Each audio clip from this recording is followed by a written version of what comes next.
fun. But I have one cool story to tell.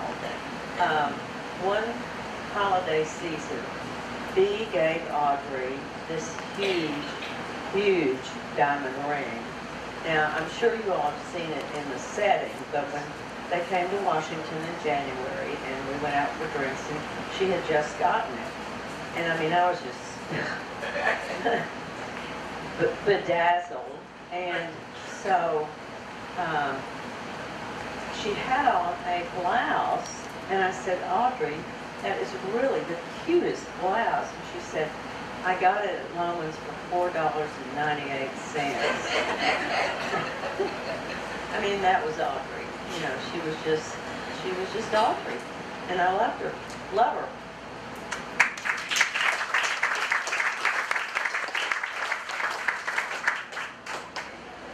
Yeah. You know, whenever there's quiet, we know one person who can always fill it.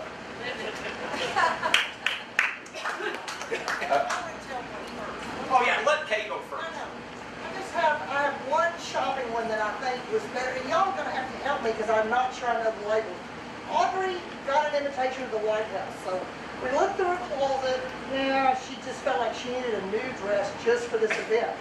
So she checked all the Lomans everywhere. She went to all the discount places, and nothing had turned up. So somebody told her, what's the shop in Salado? Grace Jones. Grace Jones. So somebody said sometimes she might want to try Grace Jones. Well, Grace Jones was French designer clothes. I mean, the whole thing was packed. I mean, there wasn't anything in the store less than probably $700 or $800. So she told me she was going there to shop, and I said, well, now Audrey, they're pretty high end and all that. She said, well, sometimes they have sales. So she goes down there, and she comes back, and she said, well, I found a dress. Well, I was just shocked. And I thought, I know she wouldn't have paid those prices. So I said, really? And she said, well, it's a little bit big. But, so I said, well, how big? She said, well, I'll need 2 inches from the top all the way down, at least 2 to 3 inches on both sides. I'm like, oh my God. And she's probably a size 2 at this point, so this must have been like a 10 or something. And I said, oh, well, great. I said, well, what? She said, well, you know, I don't want anything flashy. I want to be very subdued because everybody else will be all dressed up, so it's navy. And she said, it's just a plain navy silk dress. And once I take all this stuff up on the sides, it's just going to be beautiful. So sure enough, she got all the work done. And she tried it on. She wanted me to come see it. And I said, well, it's still a little bit long. I take it up. And she said, no, I'm going to get a higher heel. She didn't want to take up the bottom of it. So she went out and found a pair of shoes, and she broke them in. So she's all ready to go. And I said, Audrey, just out of curiosity, can you tell me where you found this and how much it was? Because it's just such a gorgeous dress, and you look so elegant and everything. She said, well, I looked around the store, and I didn't see anything. And I asked them if they had anything on sale. And so she went back, and I looked at their sale rack, and she said, no, this isn't quite it. I'm just looking for something really plain. And the lady at Grace Jones said, well, we have some stuff that's getting ready to be given to the jobbers to take to discount houses. And she said, oh, well, let me look in that little rack. And so this is like a way that they had to dig back in the storeroom to find this stuff that was going to go out in about a week. They were throwing stuff out there. She went through that and found this dress, and she said, how much? And they said, well, it's a Christian Dior, and, you know, it's been on sale for $700 or $800, but we dropped it to $200. Nobody would buy it. And Audrey said, well, what if I just named you a price since it's going to go out to the jobber and you're not going to get any money for it anyway? And she said, well, yeah, you name me a price. And she said, $19.99. I am serious. The lady said, done. She didn't even try it on until she got home. And then it turned out it was a little bit big. But anyway, so she said, I'm sure I'm the only person that's ever gone to a dinner at the White House in a dress that costs $19.99.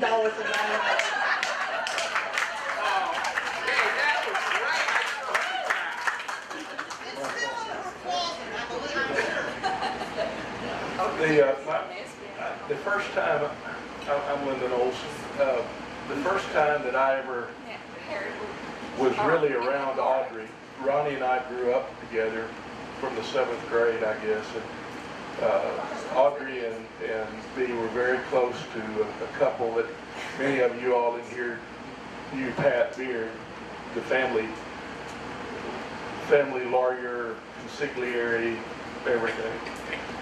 And I was in my early life, I was in public life, and we had a big fundraiser up at our ranch. And if you were from Waco or McLennan County, you knew that the way the old system worked, and Audrey was kind of the marker for me for the new system. You got a bunch of people together, and my father and mother had a place, a family place in Valley Mills, Texas, and it was not unusual for Dad and his law firm to have 500 or 600 men, very white men, up at the ranch for fundraisers for political candidates. And so we had decided to have a fundraiser up at the ranch, and Pat Beard was one of the organizers, and Dad, and Dick Dixon, and B, and some others. And so there were 4 women. Kearns Ann Dixon, who was like a mother to me, David's mama, Marjorie Lacey, and Martha Beard, and Audrey. And Audrey's got all 3 of those women over at this house before the fundraiser, and B came in and Pat and said, we're having this big fundraiser, and I need for you to sign this check. And Audrey said, I'm not signing the check. And B said, well, we have to, I mean, what do you mean? She said, well, none of us, Marjorie Lacey, none of us are going to sign it. Kearns Ann, who would have signed $1 million check if she'd had it for me, said, none of us are going to sign this check because we sign the checks and we never get invited to any of these things. And Audrey led the charge, and B calls me and he said, I've got a problem. And I said, what's your problem? He said, well, Audrey's telling all these women not to sign these checks for you unless they're invited to the fundraiser up at your ranch. And of course, at that time, I didn't care who came. I didn't care where the money came from, as long as I got the money. And I said, well, those women are all invited. We look up, and here comes Audrey in high heels with Marjorie and with all these other ladies. And they are the first women to come to a fundraiser in my adult life of all men, and walk in their high heels and wrote those checks. To me, looking back on all these years with Audrey, there was a certain wonderful audacity about it. Never cryptic. She could be cryptic, but Audrey was one of the least judgmental people I ever knew. Audrey had opinions about things, right or wrong, in one's view, but she was always, she said, you know, I don't understand why we write all these checks and we can't participate. And if you look at her life and the legacy that she's left, and what she wants to do for other people, especially women, women's health, women's rights, civil justice, that was an indicator to me. It was something, in a way it broke a tradition, because never after that day did we ever have a male fundraiser in Valley Mills, Texas, without including women. And it was, you know, that was back in the time where you took certain things for granted, and Audrey wasn't going to take those things for granted. And it was one of the memories that I will forever. I can see her coming in an old gravel road in high heels, and I gladly took the check when she walked through the gate.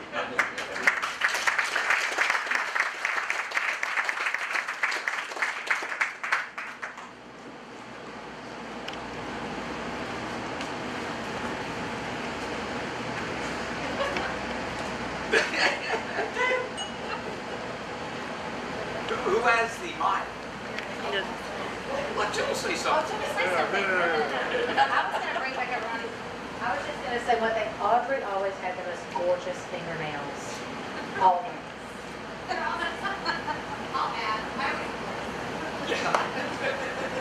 Always so gorgeous. I was just going to tell 2 stories about my grandma. They're sort of shopping related, but I also think one thing that was kind of neat I thought about my grandmother as opposed to my grandfather.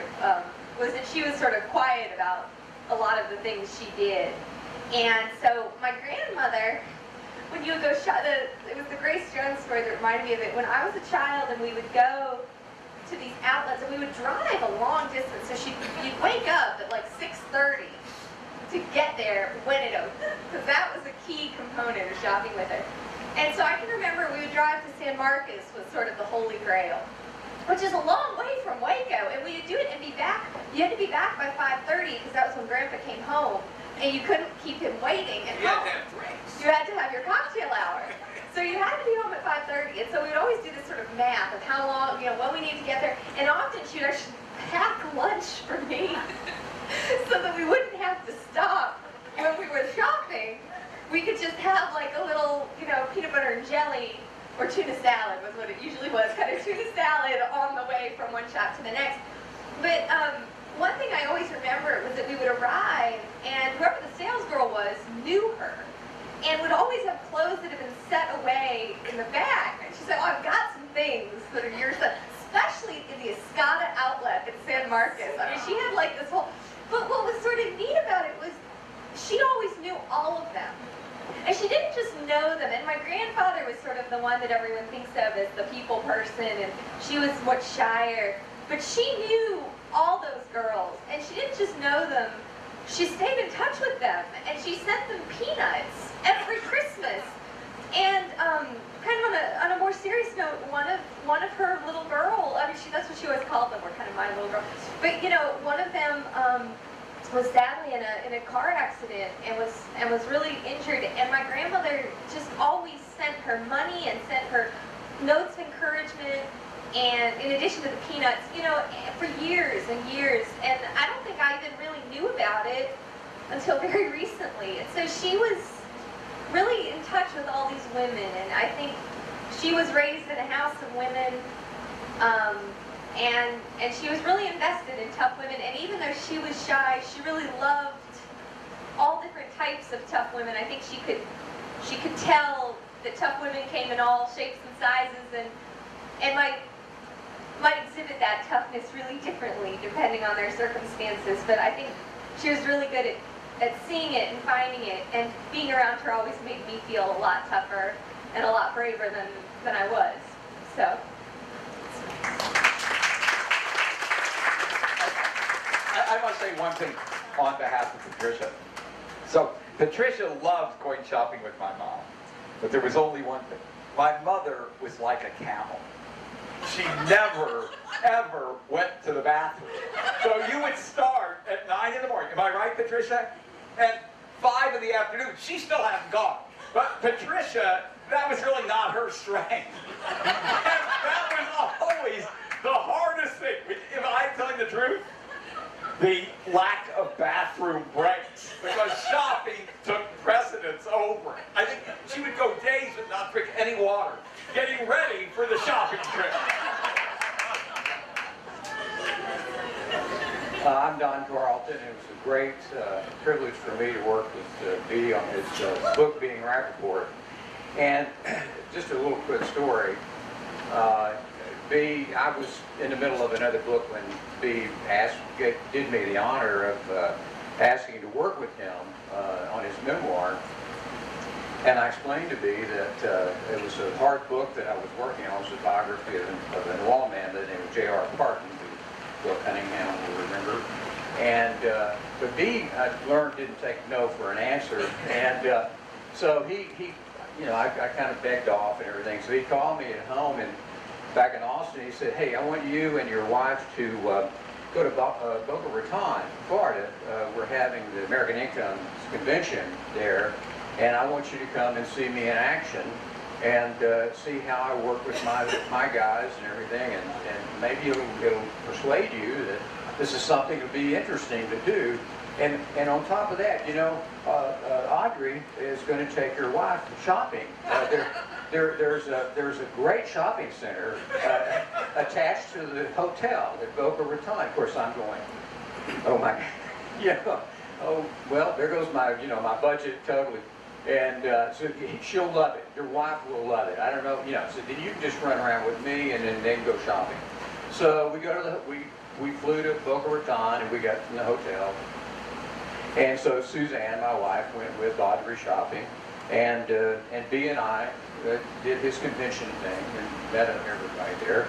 And so the day was over, and I met my wife back at the room, and she came in, and I said, "Well, honey, how did the shopping go?" And it was the most amazing experience I've ever had.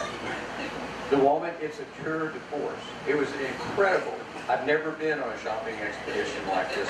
I mean, you would have thought they'd gone on a safari. So I thought, well, that's interesting. So we dressed, and we were going to have dinner with Bea and Audre, with who was Evan Dodd, who was then the governor of Indiana, later senator, and his wife. And we had dinner, and great company. So we're getting in the elevator together, just my wife and Bea and Audre. And so we're going up in the elevator, and Bea, of course, I think there was one other person in the elevator because Bea wanted to know their entire life story. I think somebody worked for the hotel. Do you like working here? Do you, anyway. So that person got off, and it was just the four of us. We get to our floor, or actually to Bea and Audre's floor.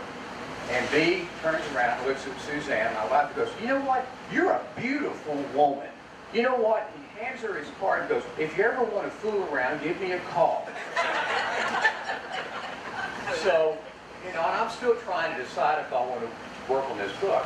So the door opens and Bea storms out, and Audre turns around and looks at me and goes, "Are you sure you want to work with this madman?"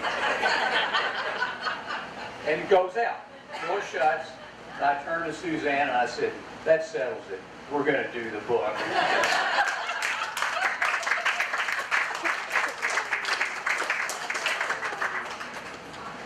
Is there anyone else who would like to say anything?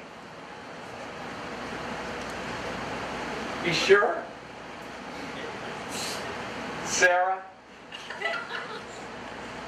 Now, Sarah Kubancic was so important, like Ouida, Sarah and Ouida.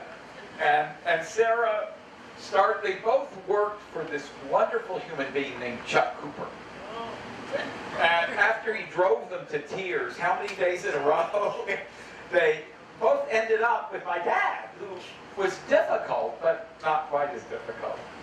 So we got to tell something. I want to hear Sarah say just something about this.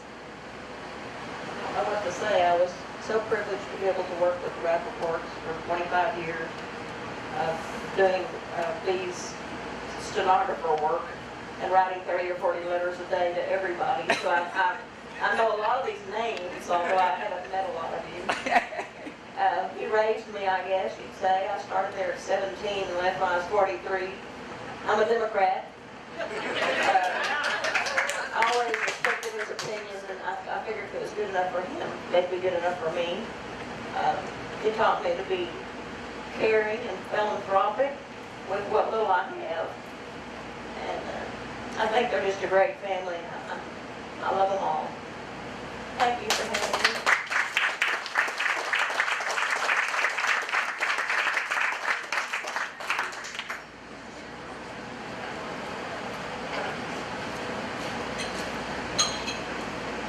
Good evening to everyone.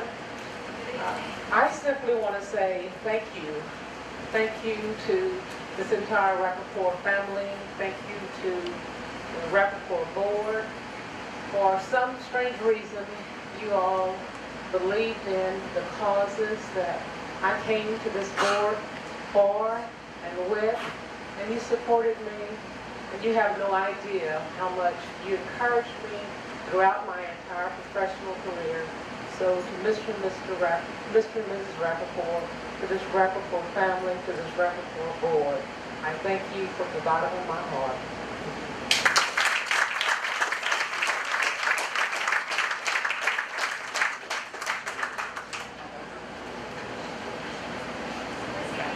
What? Well, Abby told me,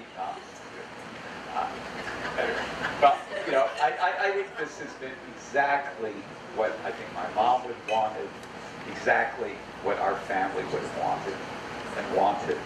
And I just thank all of you for coming, on behalf of the whole Rapoport family, the foundation, the board, and especially on my mom. So thank you guys.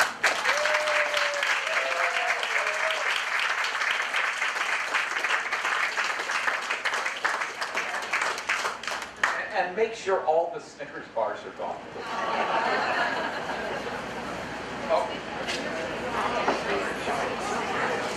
Joe, are you going after Snickers bars? All right, we'll take this one. How many Snickers bars?